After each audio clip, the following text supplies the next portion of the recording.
الحمد للہ رب العالمین والصلاة والسلام علی سید الانبیاء والمرسلین محمد وعلی آلہ وصحبہ اجمعین، اما بعد۔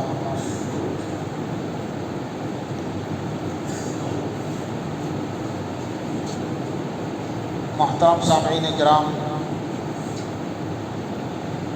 کل آپ کے سامنے اعتکاف سے متعلق کچھ مسائل میں نے ذکر کیے تھے۔ ایک تو اعتکاف کی صورتیں بتلائی تھیں کہ ایک واجب اعتکاف ہوتا ہے، ایک سنت ہوتا ہے اور ایک نفل ہوتا ہے۔ اعتکاف کے لیے کیا کیا چیزیں ضروری ہیں وہ بتلا دی تھیں، کن چیزوں سے اعتکاف ٹوٹ جاتا ہے ان کو بھی آپ کے سامنے ذکر کر دیا تھا۔ ایک چیز یہ عرض کرنی ہے کہ اعتکاف جو رمضان کے آخر عشرے کے اندر ہوتا ہے، فقہائے کرام نے شرعی طور پر اس کی حیثیت یہ لکھی ہے کہ یہ سنت کفایہ ہے، اور سنت کفایہ کا مطلب یہ ہوتا ہے کہ پوری آبادی میں کسی نہ کسی شخص کو اعتکاف کرنا ضروری ہے۔ اگر آبادی میں کوئی ایک شخص بھی اعتکاف کر لے گا تو سارے آبادی والوں کی طرف سے وہ سنت ادا ہو جائے گی۔ لیکن اگر پوری آبادی کے اندر کوئی بھی اعتکاف نہیں کرتا ہے تو اس سنت کے چھوڑنے والے پوری آبادی کے تمام لوگ کہلائیں گے، پھر اس سنت کے چھوڑنے کا وبال سب کے اوپر ہوگا۔ بڑے شہر ہیں جیسے آپ کا بنگلور ہے اور دوسرے میٹرو شہر ہیں، ان بڑے شہروں میں بھی اگر ایک آدمی اعتکاف کر لے کسی بھی محلے میں تو علماء کرام نے لکھا ہے کہ پوری آبادی اور پورے شہر کی طرف سے سنت ادا ہو جائے گی۔ لیکن بہتر یہ ہے کہ ہر محلے میں سے ایک آدمی کم سے کم اعتکاف کرے۔ اگر زیادہ لوگ اعتکاف کرتے ہیں تو بہت اچھا ہے، جتنے زیادہ سے زیادہ ہوں، لیکن ہر محلے میں سے ایک آدمی تو اعتکاف کے اندر ہونا ہی چاہیے۔ اعتکاف کی حالت میں ایک دو چیز ایسی ہے جو مکروہ ہے۔ اس کا مکروہ کا مطلب یہ ہوتا ہے کہ اگر اعتکاف کے دوران اس کام کو کیا تو ثواب جاتا رہتا ہے، ثواب نہیں ملتا۔ لوگوں کے ذمے سے سنت تو ادا ہو جائے گی، ثابت ہو جائے گی، اور محلے کے لوگ سنت کو چھوڑنے والے شمار نہیں کی جائیں گے، لیکن اعتکاف کرنے والے کو ثواب نہیں ملتا ہے۔ وہ ایک دو ہی چیزیں ہیں، زیادہ نہیں ہیں۔ ایک چیز تو ہے کہ اعتکاف کرنے والا مسجد کے اندر فضول بکواس اور دنیا داری کی باتیں کرتا رہے۔ اگر دنیا داری کی باتیں کرے گا اور فضول بکواس ادھر ادھر کی کرتا رہے گا تو اس کے اعتکاف کا ثواب جاتا رہے گا، ختم ہو جائے گا۔ ہاں، دین کی بات کرے، کوئی کتاب پڑھے، دوسرے لوگ اگر بیٹھے ہوئے ہیں وہ سنیں، قرآن کریم کی تلاوت کرے، ذکر کرے، تسبیح پڑھے، استغفار پڑھے، درود شریف پڑھے، کچھ بھی پڑھے، تو اس کے ثواب میں اضافہ ہوتا رہے گا اور اس کا ثواب بڑھتا رہے گا۔ دنیا داری کی باتیں کرنا، قصہ گوئی کرنا، ادھر ادھر کی باتیں کرنا، خاندانی باتیں کرنا، یعنی ضروری باتوں کے علاوہ فضول باتیں اگر کرے گا تو اس سے ثواب ختم ہو جاتا ہے۔ اب ضروری باتیں کون سی ہیں، کون سی ضروری باتیں نہیں ہیں، وہ آپ سمجھتے ہیں۔ انسان کی اپنی ضرورت سے متعلق یا شریعت کی ضرورت سے متعلق کوئی بات ہو تو اس کو کیا جا سکتا ہے۔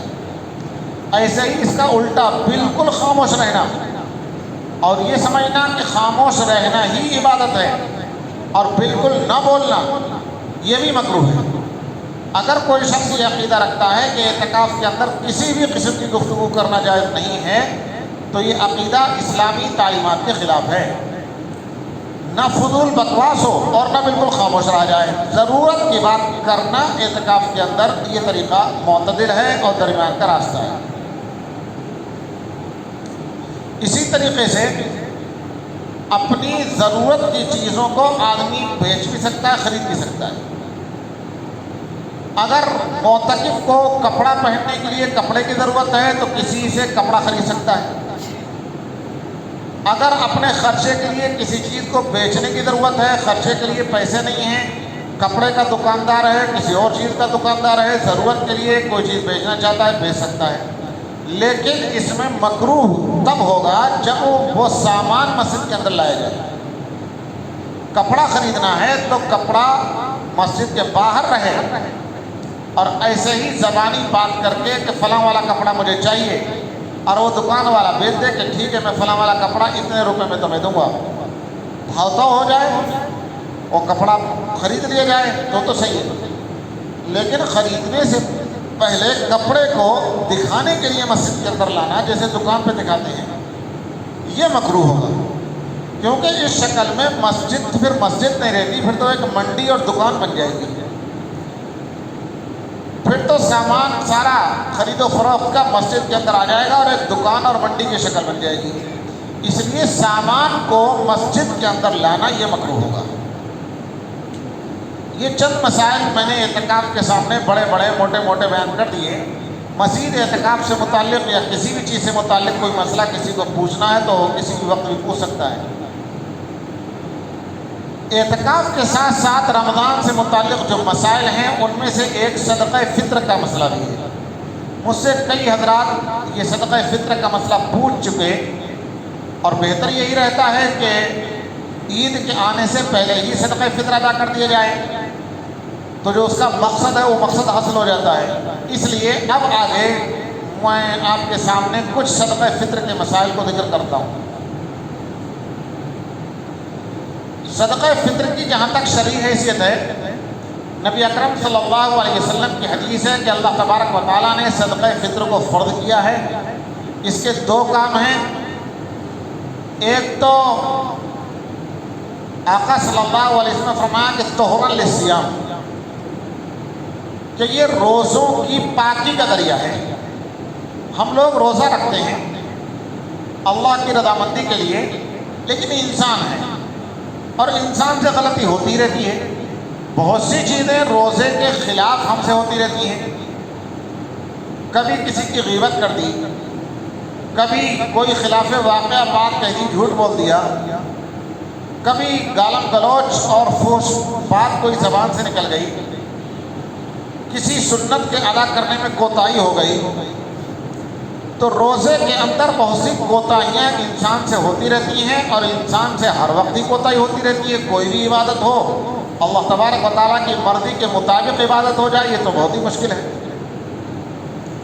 تو ان کوتاہیوں کو ختم کرنے کے لیے اور جو برائیاں روزے کے اندر آ گئی ہیں، ان برائیوں سے روزے کو پاک کرنے کے لیے اللہ کے رسول صلی اللہ علیہ وسلم فرماتے ہیں کہ اللہ تبارک و تعالیٰ نے صدقہ فطر کو فرض کیا ہے، تاکہ روزوں میں جو غلطی اور کمی رہ گئی تھی وہ پاک صاف ہو جائے اس صدقے کی برکت سے۔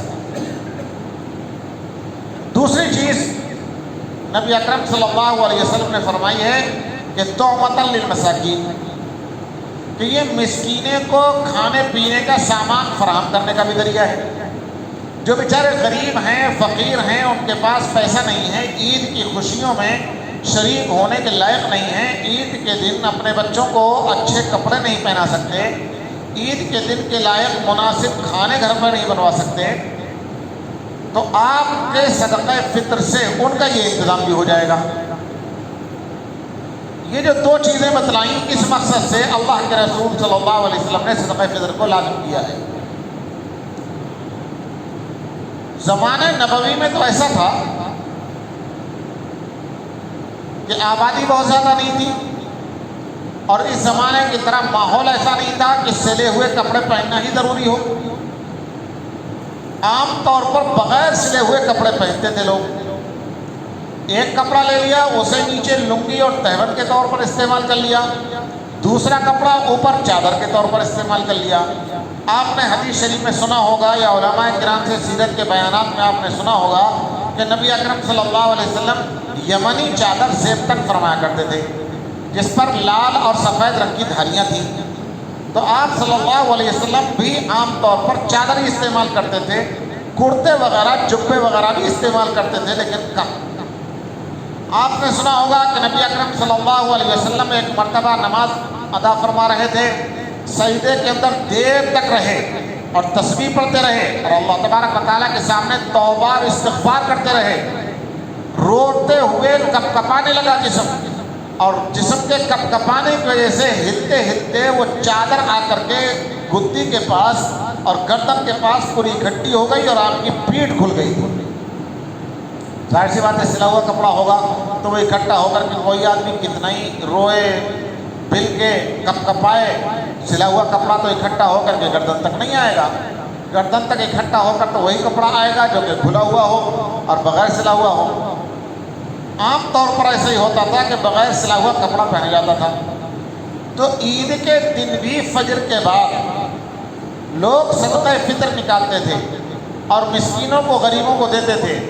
تو غریب اور فقراء عید کے بعد انہیں وہ صدقہ فطر ملتا تھا، وہ بازار میں جا کر کے اس کے بدلے میں کپڑے خرید لیتے، اس کے بدلے میں کھانے پینے کی چیزیں خرید لیتے اور عید کے دن کا سامان اسی دن ہو جاتا.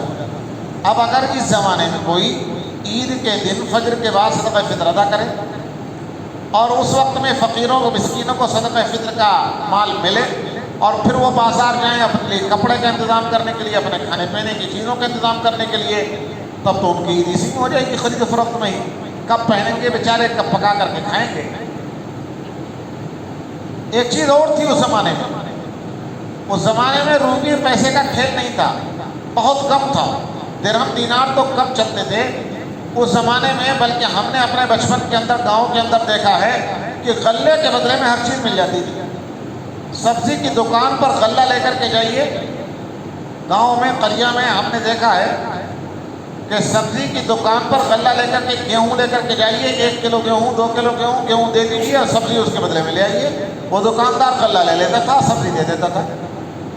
نبی اکرم صلی اللہ علیہ وسلم کے زمانے میں ہر چیز غلے سے مل جاتی تھی. اگر کسی کے پاس گیہوں ہے، کپڑے کی دکان پر گیہوں لے جا کر کے دیے، وہ گیہوں لے لیتے تھا، کپڑا دے دیتا تھا. چینی لینی ہے، دکان پہ جا کر کے غلہ دے دیا، گیہوں دے دیا اور چینی لے لی. کوئی اور چیز لینی ہے، گیہوں دے دیا اور چینی، وہ اس کے بدلے میں دوسری چیز سامان ضرورت کی لے لی، مسالہ لے لیا، گوشت لے لیا، جو چیز تھی ضرورت ہوتی تھی. غلے کے بدلے میں ہر چیز مل جاتی تھی. اس زمانے میں تو غلے کے بدلے میں ہر چیز نہیں ملتی ہے. اسی وجہ سے غلے کے بدلے میں ہر چیز نہیں ملتی ہے تو لوگ غلہ ادا بھی نہیں کرتے ہیں. صدقہ فطر کے اندر عام طور پر 99% لوگ قیمت ہی اور پیسہ ہی ادا کرتے ہیں. تو اگر اس زمانے میں غلہ ادا کر دے کوئی اور فقیر کو انتظام کرنا ہو عید کے دن اپنی ضرورت کی چیزوں کا، تو وہ غلہ پہلے بیچے، اس سے پیسے ملیں، پھر وہ جا کر کے کپڑا خریدے، تو ایک بڑی پریشانی کی بات ہو جائے گی اور عید کا انتظام اس کے لیے نہیں ہو پائے گا. بہرحال سہولت اس میں ہے، آپ کو بھی کہ ادا کرنے میں سہولت ہے، ادائیگی کر کے آپ فارغ ہو جائیں. عید کے لیے یہ ذمہ اور یہ فریضہ ذمے میں باقی نہ رہے کہ عید کے دن اپنا انتظام، غسل کا، کپڑے پہننے کا انتظام کریں گے، عیدگاہ جانے کا انتظام کریں گے، نماز کا انتظام کریں گے، یا یہ کہ صدقہ فطر ادا کریں گے. صدقہ فطر ادا کرنے کا وقت نہیں رہتا ادا کرنے والوں کو بھی اور لینے والوں کو بھی. اس لیے علماء کرام نے لکھا ہے کہ رمضان کے اندر ہی اگر صدقہ فطر ادا کر دیا جائے تو اس میں سہولت ہے فقراء کو بھی انتظام کرنے میں اور آپ کو بھی ادا کرنے میں. اب چند مسائل سن لیجیے جو صدقہ فطر سے متعلق ہیں. میں ابھی انشاءاللہ کل سے یا اور اگلے دن سے زکوٰۃ کے مسائل بھی آپ کے سامنے بیان کروں گا. زکوٰۃ کا اور صدقہ فطر کا نصاب دونوں کا ایک برابر ہے.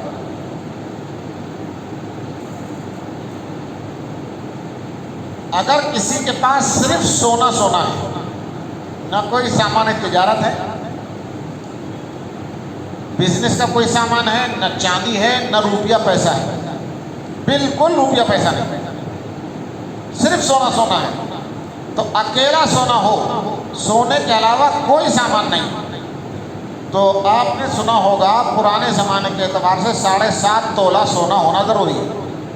لیکن وہ 7.5 تولہ سونا اس زمانے کے اعتبار سے جب 1 تولہ 11.5 گرام کے قریب ہوتا تھا. اس زمانے میں 1 تولہ سب جانتے ہیں کہ 10 گرام کا ہوتا ہے. تو اس زمانے کے اعتبار سے جو نصاب ہے وہ 87 گرام 480 ملی گرام ہے. 87 گرام 480 ملی گرام. میں اردو کی گنتی جانتا ہوں، انگلش کی گنتی میں مجھ سے غلطی بھی ہو جاتی ہے. 87 کا مطلب ہے 80 پہ 7، 87، اور 480 ملی گرام 4 اور 80 ہے. یہ ملی گرام. اگر اتنا سونا کسی کے پاس ہے تو اتنے سونے کا مالک اگر ہے اور اتنے سونے کے اوپر پورا سال گزر چکا ہے تو اس کے اوپر زکوٰۃ فرض ہوگی. یہ میں نے اس وقت کہا ہے جب کہ صرف سونا ہے. سونے کے علاوہ نہ ایک روپیہ ہے اس کے پاس، نہ کوئی چاندی ہے، نہ کوئی تجارت کا دکان وکان کا کوئی سامان ہے، نہ تجارت کا کوئی پلاٹ، کوئی زمین، کوئی سائٹ ہے، نہ تجارت کی کوئی گاڑی ہے، کسی چیز کا بزنس کا کوئی سامان نہیں ہے تو زکوٰۃ فرض ہوتی ہے. ایسے اگر سونا نہیں ہے، صرف چاندی ہے، سونا بالکل نہیں، صرف چاندی، روپیہ پیسہ بالکل نہیں، تو اگر صرف چاندی ہے تو پرانے تولے کے حساب سے جو 11 گرام سے زیادہ کا 11.5 گرام کے قریب کا تولہ ہوتا تھا، اس تولے کے اعتبار سے تو 52.5 تولہ چاندی چاہیے. اس زمانے میں جبکہ 10 گرام کا تولہ ہوتا ہے تو اس زمانے کے اعتبار سے چاندی کا نصاب ہے 612 گرام، 360 ملی گرام. 612 گرام 360 ملی گرام، یعنی آج کل کے تولے کے حساب سے 61 تولہ اور 1 پاؤ 1/4 61.25 تولہ چاندی ہونی چاہیے. اگر 61.25 تولہ چاندی کسی کے پاس ہے اور اسے رکھے پورا سال گزر چکا ہے، ضرورت سے زیادہ ہے، اسے خرچ کرنے کی ضرورت نہیں پڑتی، تب زکوٰۃ فرض ہوتی ہے. یا کوئی تجارت کا سامان ہے اتنی ہی قیمت کا، دکان کا کوئی سامان ہے، یا کوئی آپ کی سائٹ ہے جسے آپ نے خرید رکھا ہے، تجارت کی نیت سے خریدتے وقت یہ نیت کی تھی کہ ابھی میں لے رہا ہوں، مان لیجیے یہ 20 لاکھ کی ہے، جب یہ 25 لاکھ کی ہو جائے گی تو بیچ دوں گا، تو وہ بھی تجارت کا سامان ہے، کرنٹ ویلو اس کی اور اس وقت کی جو اس کی حیثیت ہوگی اس کی قیمت لگا کر کے اس کی زکوٰۃ ادا کی جاتی ہے. خیر میں زکوٰۃ کے مسائل تو بعد میں مستقل بتلاؤں گا. مجھے یہ اتنی بات عرض کرنی ہے کہ یہ جو نصاب میں نے بتلایا 87 گرام 480 ملی گرام سونا یا 612 گرام 360 ملی گرام چاندی، یہ نصاب اگر کسی کے پاس ہے، دونوں میں سے کوئی ایک، یا تو سونا ہو یا چاندی ہو، تو اس پر پورا سال گزر جائے تو زکوٰۃ فرض ہوتی ہے. صدقہ فطر واجب ہونے کے لیے نصاب تو اتنا ہی ضروری ہے، لیکن سال گزرنا ضروری نہیں ہے. اگر 2-4 دن پہلے یا اسی دن کسی کو اتنے مال کہیں سے مل گیا ہو، اتنے مال کا مالک ہو، تو اس کے اوپر صدقہ فطر واجب ہو جاتا ہے. صدقہ فطر کے اندر اور بڑی آسانی ہے، بہت زیادہ سخت شرطیں نہیں ہیں واجب ہونے کے لیے. اگر کسی کے پاس اپنے رہنے کے مکان کے علاوہ زائد مکان ہے جو کرایہ پر دیا ہوا ہے، لیز پر دیا ہوا ہے یا خالی پڑا ہوا ہے اور اس کی قیمت 612 گرام چاندی کے برابر ہے، تب بھی صدقہ فطر واجب ہو جاتا ہے. آج کل تو صدقہ فطر عام طور پر لوگوں پر واجب ہو جاتے ہیں، اس لیے کہ عام طور پر خاص طور سے عورتوں پر ان کے پاس زیور اتنا ہوتا ہے.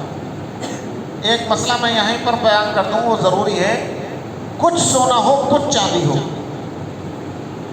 نہ سونا ہے 87 گرام نہ چاندی ہے 612 گرام، کچھ سونا کچھ چاندی ہے، یا چاندی تو 612 گرام ہے لیکن سونا نہیں ہے پورا، تو کچھ چاندی کو سونا ہو تو دونوں کو ملا کر چاندی کا اعتبار کیا جائے گا، سونے کو چاندی میں بدلا جائے گا. یہ دیکھا جائے گا کہ سونے کو اگر بیچا جائے تو اس سونے کی قیمت اس وقت میں کیا ہے. سونے کی قیمت لگا کر کے اگر اتنی قیمت ہو کہ 612 گرام چاندی ہو سکتی ہو، کچھ سونے کے بدلے میں آ جائے گی، کچھ اپنے پاس رکھی ہوئی ہے، 612 گرام چاندی کے برابر اگر کسی کے پاس مالیت ہے تو اس کے اوپر زکوٰۃ فرض ہو جائے گی اور صدقہ فطر بھی فرض ہو جائے گا. صدقہ فطر ادا کس کی طرف سے کرنا ہے؟ اپنی طرف سے، اپنی نابالغ اولاد کی طرف سے، اپنی طرف سے، اپنی نابالغ اولاد کی طرف سے جو بالغ نہیں ہوئی، لیکن نابالغ اولاد کی طرف سے بھی اس وقت جبکہ خود ان بچوں کے اپنی ملکیت میں کوئی مال نہ ہو تو ہم کو دینا ہے، اور اگر بچوں کے پاس مال ہے تو انہی کے مال میں سے ہم ادا کریں گے، پھر صرف اپنے اوپر واجب ہوتا ہے. ذرا توجہ سے مسئلہ سن لیں میں کیا کہہ رہا ہوں. اپنی طرف سے تو دینا ہی ہے صدقہ فطر، اس میں تو کوئی ٹینشن نہیں. باقی بچے تو 2 قسم کے بچے ہیں، نابالغ بچے اور بڑے بچے. بالغ بچے، نابالغ بچوں کی طرف سے بھی ہم کو دینا ہے اگر ان کے پاس مال نہ ہو، اور اگر ان کے پاس مال ہے تو پھر انہی کے مال میں سے ہمیں ادا کرنا ہے۔ اور بڑے بچے ہیں اگر بالغ بچے، تو بالغ بچوں کی طرف سے ہمارے اوپر صدقہ فطر واجب نہیں ہے۔ وہ بالغ بچوں کے پاس مال اگر ہے تو وہ خود اپنے مال میں سے ادا کریں، اور اگر ان کے پاس مال نہیں ہے تو ان کے اوپر واجب نہیں ہے۔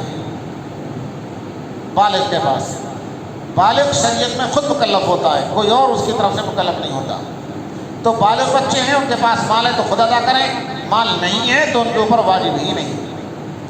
لیکن ہمارے ہاں جوائنٹ فیملی ہوتی ہے مشترکہ، بالغ بچے ہیں وہ بھی کچھ جاب کر رہے ہیں، کما رہے ہیں، والد بھی کچھ کما رہے ہیں، سب گھر میں مشترکہ اکٹھا پیسہ ہوتا ہے، تب بھی بالغ اپنے مال میں سے خود ادا کرے، یہ ضروری ہے۔ باپ کے ذمہ ابھی بھی ضروری ہے، لیکن اگر باپ اپنی بالغ اولاد کی طرف سے ادا کر دے گا تو ادا ہو جائے گا، واجب نہیں ہے، لیکن واجب نہ ہونے کے باوجود ادا کرتا ہے کہ کوئی بات نہیں، میرا بیٹا میں اپنے بیٹے کی طرف سے دے رہا ہوں تو ادا ہو جائے گا۔ یہی حال بیوی کا ہے، بیوی کی طرف سے شوہر کے اوپر صدقہ فطر واجب نہیں ہے۔ ہاں اگر بیوی خود مالک ہے نصاب کی، اس کے پاس زیور ہے یا نقد ہے یا کوئی تجارت کا سامان ہے، کوئی مکان اس کے نام پر ہے، کوئی سائٹ اس کے نام پر ہے، کچھ بھی ہے، تو اگر خود بیوی مالک ہے تو اپنی طرف سے خود ادا کرے گی، اور اگر مالک نہیں ہے تو اس کے اوپر واجب بھی نہیں ہے۔ بیوی کا بھی یہی مسئلہ ہے کہ اگر شوہر بیوی کی طرف سے ادا کرنا چاہتا ہے تو ادا کر دے گا تو ادا ہو جائے گا۔ اپنے یہاں رہنے والے، کام کاج کرنے والے نوکر چاکر ہوتے ہیں، ان کی طرف سے اگر ادا کر دیا تب بھی ادا ہو جائے گا، لیکن ان سے بتانا اور ان سے اجازت لینی ضروری ہوگی۔ اولاد سے اجازت لینی ضروری نہیں ہوتی ہے، ان سے اجازت لینی ضروری ہوگی کہ ہم تمہاری طرف سے صدقہ فطر ادا کر رہے ہیں، کر سکتے ہیں؟ وہ کہتے ہیں کہ ہاں کر سکتے ہیں، تو کر دیجیے۔ کتنا ہے؟ 2.25 کلو آٹا۔ میں نے آپ کو اس سے پہلے بھی بتلایا ہے کہ 1 کلو 600 گرام تقریباً ہوتا ہے، 1 کلو 634 گرام، لیکن حساب کی آسانی کے لیے، سہولت کے لیے ہم لوگ 2.25 کلو بتلا دیتے ہیں، اور اگر 2 کلو کا حساب لگا لیجیے تو اور اچھا ہے، فقیر کا بھی اس میں فائدہ ہے، آپ کو بھی حساب لگانے کے اندر آسانی ہے۔ مجھ سے کوئی بتلا رہا تھا کہ 32 روپے کلو آٹا آج کل چل رہا ہے۔ اگر 32 روپے کلو آٹا ہے تو میں نے ایک دن حساب لگایا تھا 56 روپے بنتے ہیں 2.25 کلو کے۔ 2 کلو کا حساب لگاتے تو 64 روپے ہو جائیں گے، ورنہ 56 روپے ہوتے ہیں تقریباً۔ 56 روپے اگر کوئی اپنی طرف سے، ایک آدمی کی طرف سے ادا کر دے گا تو صدقہ فطر ادا ہو جائے گا۔ یہ گیہوں کے حساب سے ہے، لیکن حدیث شریف میں آتا ہے کہ اگر کوئی کھجور کے ذریعے صدقہ فطر ادا کرے تو پھر 2.25 کلو نہیں 3.5 کلو ہے۔ جن کو اللہ تبارک و تعالیٰ نے وسعت دی ہے، پیسہ دیا ہے، مالدار ہیں، ان کے لیے بہتر یہ ہے کہ وہ کھجور کے ذریعے سے صدقہ فطر ادا کریں۔ نبی اکرم صلی اللہ علیہ وسلم کھجور کے ذریعے ادا کرتے تھے، سنت پر عمل کا ثواب ملے گا، اور غریبوں کو زیادہ پیسہ ملے گا، ان کی زیادہ ضروریات پوری ہوں گی تو اس کا صدقہ، اس کا ثواب آپ کو مزید ملے گا۔ میں نے آپ کو بتلا دیا گیہوں سے ادا کرنا ہے آٹے سے تو 2.25 کلو ہے، کھجور وغیرہ سے، کشمش سے ادا کرنا ہے تو 3.5 کلو ہے، کشمش سے ادا کریں تو 3.5 کلو کی قیمت، کھجور سے ادا کریں 3.5 کلو کی قیمت۔ اور اگر کسی کو مسئلے مزید اس سلسلے میں معلوم کرنے ہیں تو کسی وقت بھی معلوم کر سکتے ہیں۔ ویسے میں کل سے یا پرسوں سے زکوٰۃ کے مسائل آپ کے سامنے بیان کروں گا، تو زکوٰۃ کے مسائل میں صدقہ فطر کے بھی بہت سے مسئلے خود بخود صاف اور واضح ہو جائیں گے۔ اللہ تبارک و تعالی ہم سب کو عمل کرنے کی توفیق عطا فرمائے۔ اللهم صل على سيدنا ومولانا محمد وعلى آل سيدنا ومولانا محمد وبارك وسلم۔ ربنا ظلمنا أنفسنا وإن لم تغفر لنا وترحمنا لنكونن من الخاسرين۔ ربنا فاغفر لنا وارحمنا أنت مولانا فانصرنا على القوم الكافرين۔ ربنا فاغفر لنا وارحمنا أنت مولانا فانصرنا على القوم الكافرين۔ ربنا لا تزغ قلوبنا بعد إذ هديتنا وهب لنا من لدنك رحمة إنك أنت الوهاب۔ ربنا آتنا في الدنيا حسنة وفي الآخرة حسنة وقنا عذاب النار۔ اللهم أعنا على ذكرك وشكرك وحسن عبادتك۔ اللهم إنك عفو تحب العفو فاعف عنا يا كريم۔ اللهم إنك عفو تحب العفو فاعف عنا يا كريم۔ اللهم إنك عفو تحب العفو فاعف عنا يا كريم۔ وصلى الله تعالى على خير خلقه محمد وعلى آله وصحبه أجمعين برحمتك يا أرحم